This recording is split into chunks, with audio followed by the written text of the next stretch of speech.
The sun dipped low behind the Manhattan skyline, casting golden light across the glass windows of the luxury high-rise apartment.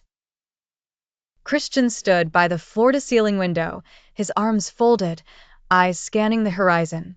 Behind him, the last moving box thudded softly onto the hardwood floor.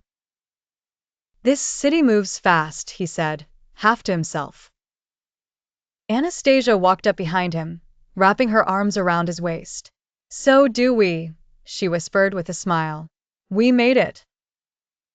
He turned to face her, his gray eyes softening.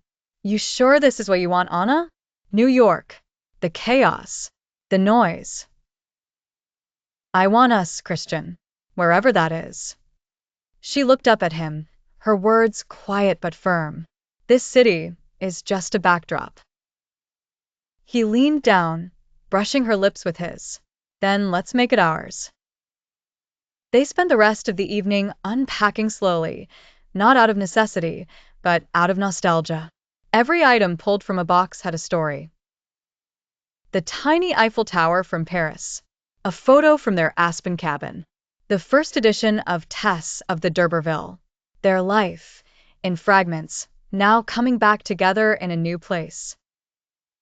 By the time night fell, the apartment still echoed with emptiness, but the feeling was far from hollow. There was promise in the air, a new chapter waiting to be written. Anastasia stood barefoot on the balcony, wearing only one of Christian's white shirts, the sleeves falling past her hands. The breeze played gently with her hair as she looked out over the glittering city lights. Christian stepped behind her, wrapping a cashmere blanket around her shoulders. "It's beautiful," she whispered. "You're beautiful," he said, his voice low, arms sliding around her waist.